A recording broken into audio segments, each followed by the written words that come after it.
Welcome to your astrological forecast for the week of Monday, January 3rd through Sunday, January 9th. Now, this week as a whole, I would say the focus or the area of the most activity is mostly on a societal level. So, there's a lot of activity happening right now on a long term basis. So, this is an eventful time, generally speaking.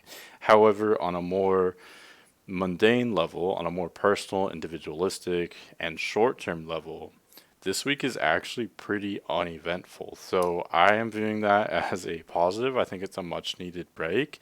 There are, of course, still things happening, and the chaos that's unfolding on a more long term and holistic level does bleed through to affect us on a personal level, of course.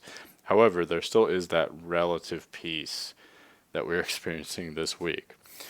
So that's my general outlook on this week, but I would definitely like to get into the more specifics here. So we do have Mercury that has recently entered Aquarius, so that is freeing up our communication and our thinking a little bit. Mercury has a hard time in these winter signs, generally speaking, in Sagittarius and then Capricorn and later Pisces, but it gets this break in Aquarius where it actually is very strong. So much so that a lot of modern astrologers would say Mercury is exalted in Aquarius. So basically, what this means for us is that we are beginning to have a lot more room to be expressive and to breathe, to speak freely, think freely. Mercury in Aquarius is a lot more experimental. It's very objective, so it's a very strong placement for Mercury. It means that our thinking and our communications are very strong at this time.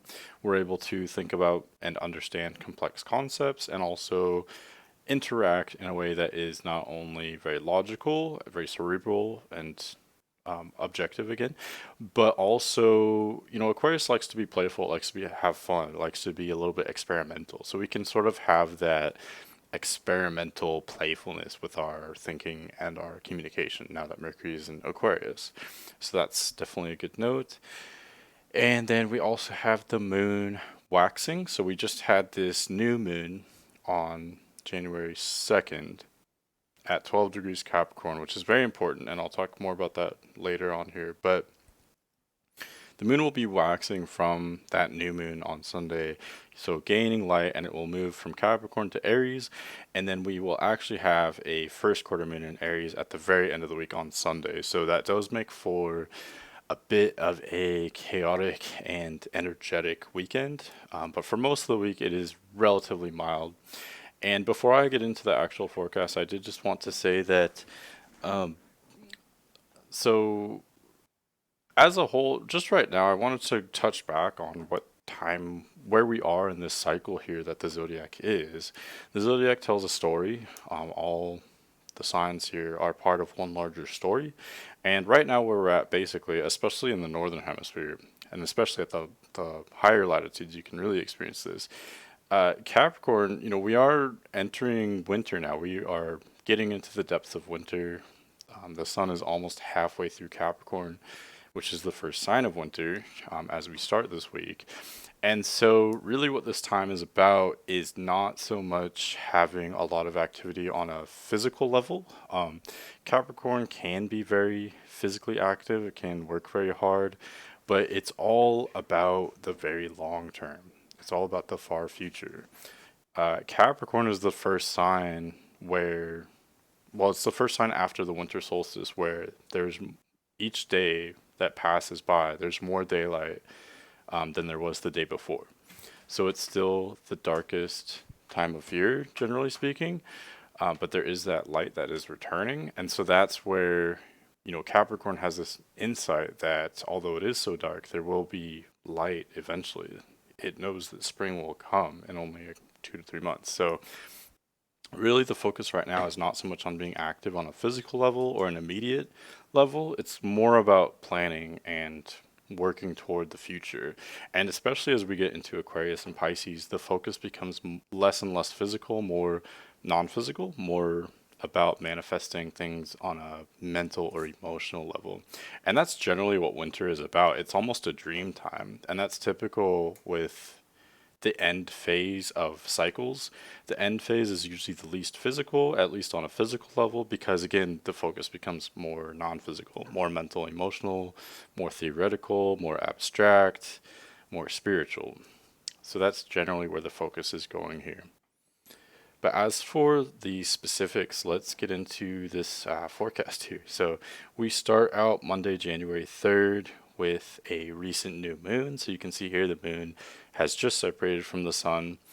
And I did want to talk about this a little bit. So I know I talked about it in the last forecast, but it is pretty impacting, I think. So the new moon happened at 12 degrees Capricorn, which is the same exact point that we had many planets, like 5 to 6 planets, all at that same degree in January of 2020, 2 years ago. So that to me represents the birthing, the manifestation of COVID, pretty much.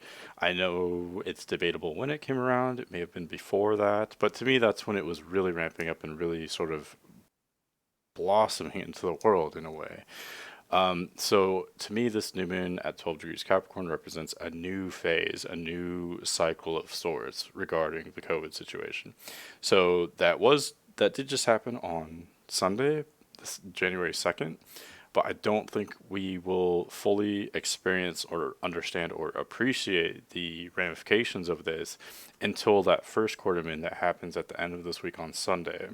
And because the first quarter moon is in Aries, this is an especially overt, obvious theme here. So it will make itself very known. So what is beginning right now in a sort of quiet way somewhere in the world, in a way that we ourselves might not experience it yet, that will become very much known by Sunday, basically, by this weekend. So I don't want to be pessimistic. I am an optimist, generally speaking, but that does seem interesting to me. I'm not sure exactly how that will go, but there's definitely something building there, some kind of new cycle, and I'm not sure what exactly that will be, but it's something to look out for. And that's really the main thing that is going on Monday. So other than that, the moon is passing through Capricorn. It is rather difficult that the moon is in detriment, and it does pass over Pluto. So that would indicate that we are feeling a little bit stressful, or stressed, burdened, maybe a little bit depressed. This is very heavy energy, so we might feel like we have a lot of obligations or a lot of commitments. So there might be some general anxiety or just some heaviness emotionally. So the emotional focus is a little bit weighted right now. But this is a very short term aspect, and as soon as the moon enters Aquarius and conjoins Mercury later in the day, then the focus becomes a lot more cerebral and a lot more lighthearted and playful. So Monday will generally start out heavy, but then become a lot lighter as the day goes on, basically. Going forward to Tuesday, January 4th, Moon in Aquarius does pass over Saturn just briefly, and so we're in a kind of, I think it's there's this combination in Aquarius where we want to be experimental and sort of radical, but we also feel this kind of weight of commitments, obligations, traditions, societal values and pressures. So Aquarius is this funny mix where we do want to be sort of conservative, but at the same time we want to express our individuality and be a little bit revolutionary at times as well. Aquarius is very conscious of the weight of obligations in society, but it's also very aware of its own uniqueness, and so that's where this clash comes in that results in us wanting to rebel and have our own self-expression, basically. So that's sort of where the focus leans to on Tuesday, so that makes a more fun dynamic. We still have Venus retrograde in Capricorn, and the Sun is still in Capricorn, so that continues some more heaviness to the vibe. Like I said earlier, we're thinking about the long term, we're thinking about our plans, obligations, our long term situation here. But we're starting to become a little bit less serious as Mercury and the Moon have entered Aquarius. And I do want to mention that Mercury is set to turn retrograde on the 14th of January, so it will enter Capricorn later on. So we do get this kind of break this week, especially while the moon and Mercury are together in Aquarius, where we can be a little bit lighthearted and not so serious to some extent. But it's almost a little bit like this will only be here for a certain amount of time. Basically, the focus will return to a more heavy dynamic, more serious, and more working through complex issues later this month. So pretty much just enjoy it while it lasts, I guess I could say. Okay, going forward to Wednesday, January 5th, the moon does enter Pisces later in the day, and this is a really great place for the moon to be for multiple reasons. One is that Pisces vibes a lot with much of what the moon represents. Pisces is a sensitive, emotional, intuitive sign, and the moon represents our emotions and intuition. So they work very well together. So that would indicate that as a whole, we are feeling very open, kind of spiritually and emotionally, while the moon is transiting through Pisces these couple days, and we're feeling sort of aware of our emotions and our intuition. But in addition to that, we also have the moon beginning to sextile the sun. So it's gaining light each day and becoming a crescent moon at this point. And once it does that, it forms this really beautiful aspect, a sextile with the sun. So that exact aspect will happen later on this week, but we will begin to start to feel those effects as soon as the moon enters Pisces on Wednesday. So basically, Monday's very heavy. Tuesday it begins to lighten up a little bit, and then especially by Wednesday, I think we can really kind of get into this new groove where we can relax a little bit and feel a lot more comfortable, basically in our own skin, and especially emotionally and with our intuition. Now, on Wednesday, we also have Venus retrograde at 20 degrees Capricorn, making a sextile with Neptune at 20 degrees Pisces. This to me indicates some kind of necessary change that needs to be made regarding our finances or our relationships, but the source of information for that change would be on a very intuitive or creative level.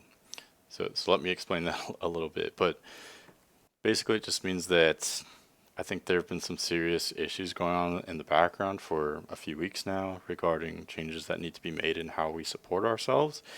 And Wednesday, with this aspect, it just marks a potential for us sort of turning within ourselves in a very relaxed, spiritual way, emotional way, or turning to nature.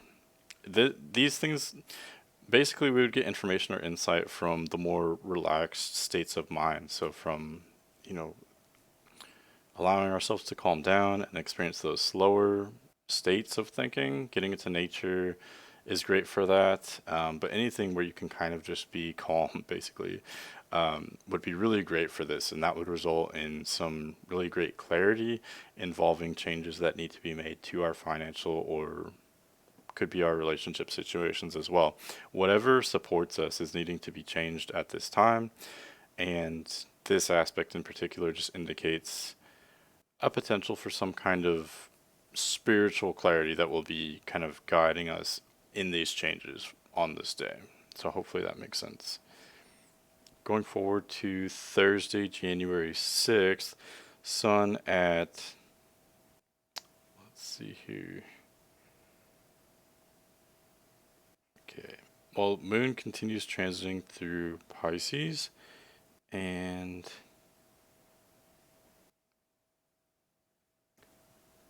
it will make a conjunction with Neptune later in the day as well. So, and it will also make that exact sextile with the sun. So that's where I think we can really be in a lot more of a peaceful and calm state of mind and maybe access some of those insights from spirituality or from our emotions more so. Especially because the moon will make that sextile with the sun right before crossing over Neptune. So it would also be a really great day for sort of combining left brain with right brain types of things. So, Sun in Capricorn is very rigid and structured. It likes everything to be calculated. So there is that kind of background energy to this general time of year. Us wanting structure and wanting to be very thorough in our thinking and think about the long term. But we also have the moon transiting through Pisces, conjoining Neptune, which is more it's very unstructured. It's more emotional, more spiritual, more wanting to be free and vibrant and just kind of go with the flow and be spontaneous. So we have this combination of this structured energy with this more spiritual, ambiguous energy. And so I think this is a really great day to combine both of those to create some sort of creative project of some sort, or even just to have a sort of creative approach to sort of mundane situations, even work type situations. Sun and Capricorn would have us sort of thinking about work or our careers more so this time of year, generally speaking. So Moon in Pisces crossing over Neptune, making the sextile, that would indicate some kind of creative energy that would be positively influencing our career goals, jobs. So in other words, some kind of intuition or spontaneity that is nurturing the structure of our lives, if that makes sense. So this is a really beautiful day, especially for kind of getting into those creative juices and applying them in a very constructive way, in a very practical way. Going forward to January 7th, Moon is in Pisces, and then depending on where you are in the world, it will actually enter Aries either very late on Friday or very early on Saturday. But generally speaking, the moon is still in Pisces most of the day, so that will continue the themes I just mentioned of, the moon is in this very nurturing, creative, and intuitive, spiritual sign of Pisces. So we are feeling comfortable with our emotions again, and we're able to access those slower states of mind, or able to, sometimes it can be good to sort of zone out from time to time to get that non-physical energy or information, that wisdom of sorts. So that's really what Pisces brings to the table, especially the moon transiting through Pisces at this time. And again, Sun is still in Capricorn, so we are wanting that structure and that goal mindset, the long-term focus at this time.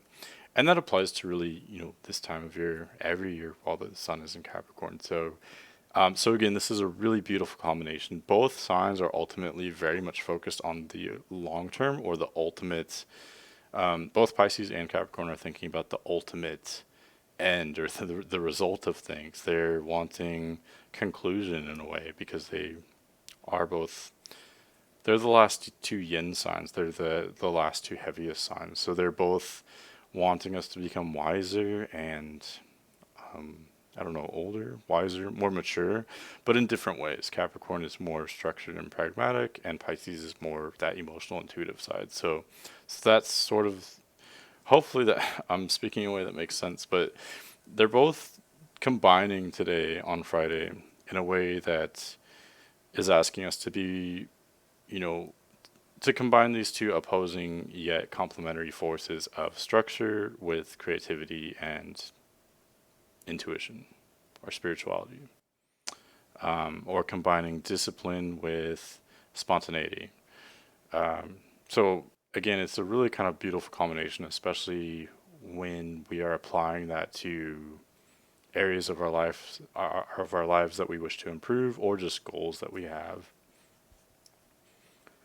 Going forward to Saturday, January 8th, Sun crosses over Venus at 18 degrees Capricorn. So Venus has been retrograde, as I mentioned, and so this is a very brief conjunction for the Sun. Venus is traveling backward, and the Sun is, of course, traveling forward, as it always is.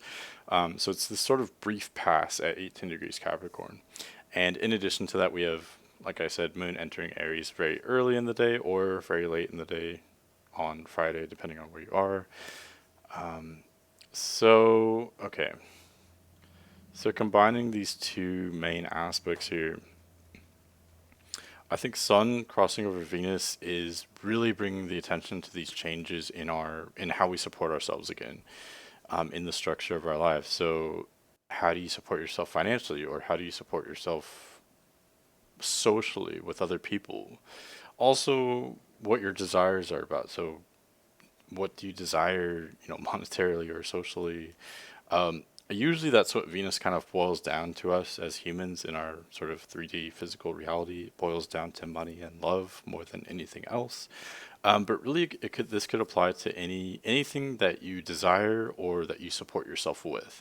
That's what Venus represents. And so Venus retrograde, like I've said in these past few weeks here, it's asking us to restructure how we support ourselves and what we desire. And the sun crossing over Venus is bringing the attention or the focus to this area. So it's really shining a spotlight on this area of our lives, basically. Now, this is brief, it's really just applying to Saturday. But I think this would be a really great time to rethink about our goals, our aspirations, what do we want in life, and how are we supporting ourselves? What is the structure of our lives, and how do our desires sort of play into that? I think a really strong theme here that's been playing out over the past few weeks is the law of attraction. You should be careful what you wish for because you just might get it. It's that type of thing. It's being wise in what we ask for and being wise enough to even ask for anything at all, because I think oftentimes we underestimate how much power we do have over our own circumstances and how much we actually do have the ability to get what we want when we apply those desires, basically. But again, it's almost a catch-22 at times, or it's difficult to apply that level of responsibility because it's hard, first of all, to own that kind of responsibility, and then secondarily, it's hard to know what we even want. Does what we desire actually benefit us? Because a lot of the times it doesn't. Things can be confusing. We might not know what we want. We might want things that actually hurt us or don't make us happy. So I think Venus is bringing up a lot of these themes that are more difficult, um, but it's also very much necessary in order to improve ourselves and to become more wise and mature. That's what Capricorn is all about, and that's where Venus is. So Sun crossing over Venus is just bringing all of this to the forefront, and this could just be seen as an unwanted irritation, but I would invite you to look at it as an opportunity to adapt to changing circumstances, basically, because this is, to me, it seems increasingly obvious that it's necessary. It's the key to this life, basically. Everything is changing. And so, um, I don't know, I think we have to constantly check up on things, especially in Capricorn. So, this is the structure of our lives. This is something we want to be constant and consistent and stable over a long period of time. And that's fine, but that still requires a checkup from time to time to make sure we're making progress, basically, to make sure that we're happy on a fundamental level. So that's what this aspect basically brings. I know that was a big mouthful, but that's sort of where the focus is on Saturday. And also, we have the moon entering Aries, so that brings increased activity. Aries always brings increased activity, usually, I would say. And especially with the moon entering Aries, where it will make a square to the Capricorn sun on Sunday, that does bring a lot of friction to the mix. And I'll talk more about that for the first quarter moon here. Let's actually go forward to that day. So Sunday, January 9th, there's a few aspects. So there's Sun sextiling or making a semi-sextile to Mars, Sun at 19 degrees Capricorn with Mars at 19 degrees Sagittarius. We also have Mercury at 8 degrees Aquarius making a sextile to Chiron at 8 degrees Aries. And then finally, we have the first quarter moon at 19 degrees Aries. So this first, we'll talk about this sextile. So this is a pretty minor aspect between Mercury and Chiron. Chiron is a dwarf planet. It's to be totally honest, its effects definitely are tangible, but they are very minor. They're sort of in the background. They're not really overly tangible to us on an individual level. And a sextile is not the strongest aspect either. So this is very much just going on in the background. It's not a major theme. But Mercury and Aquarius sextiling Chiron and Aries to me would suggest the mental focus and the communicative focus is, of course, Mercury is still in Aquarius, so we are thinking and speaking in a way that is a little bit more playful, more experimental, but also still very logical, very kind of cerebral and objective, kind of black and white. But that in itself is creating or influencing the situation regarding our personal wounds and traumas.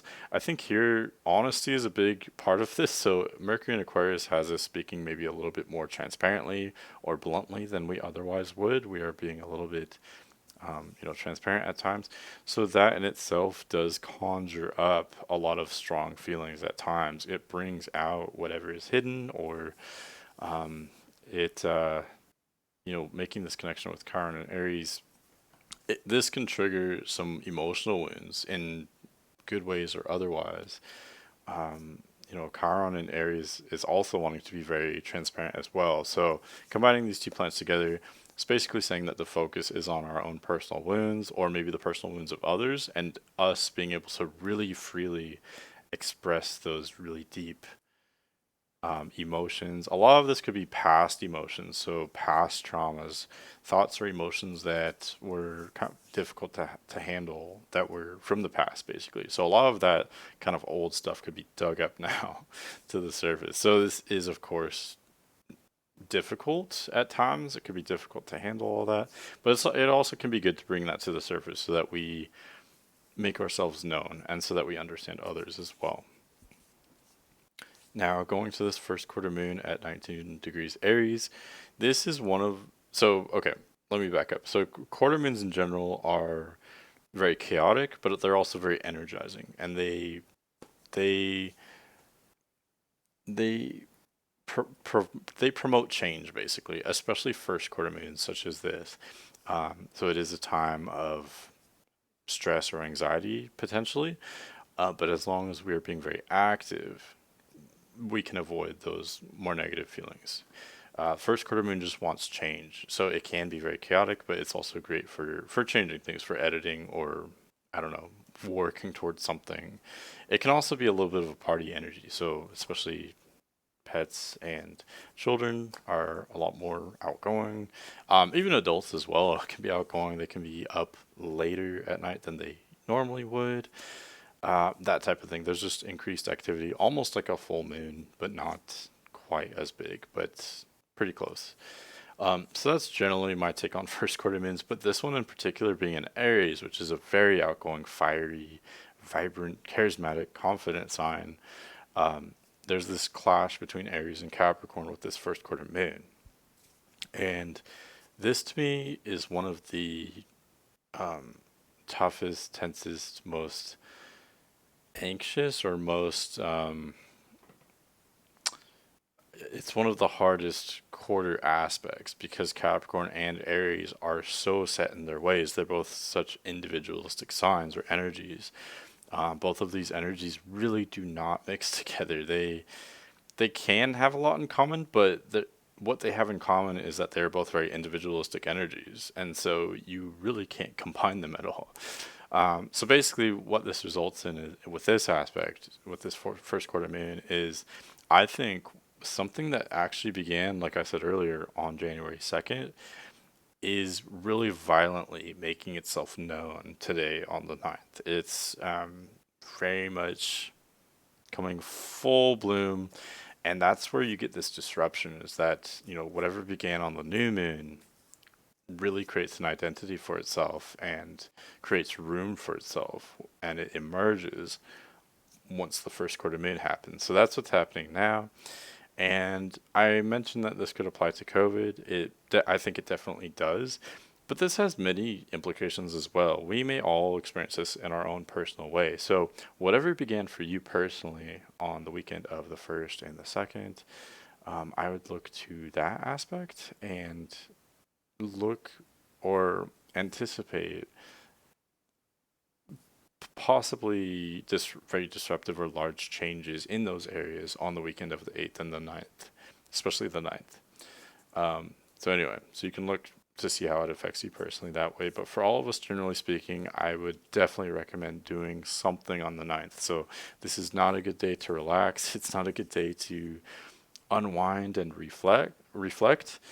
I'm sorry if that's what you need right now, but it's just really not a good time for it.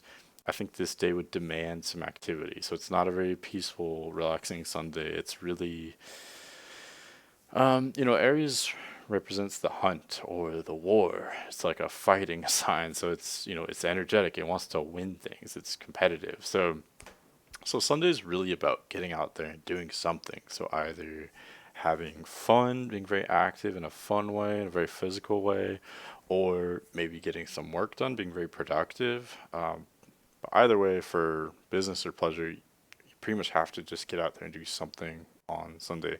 It almost doesn't really matter. Aries is so individualistic and so personal that you can be active at anything as long as it's true to yourself and your spirit and your intentions and desires. That's what this is about. It's just being almost a little bit selfish in a way on Sunday. So that's honestly what I would recommend. Of course, with boundaries or moderation, but that's generally what this energy is calling for. So that's what I see for this week.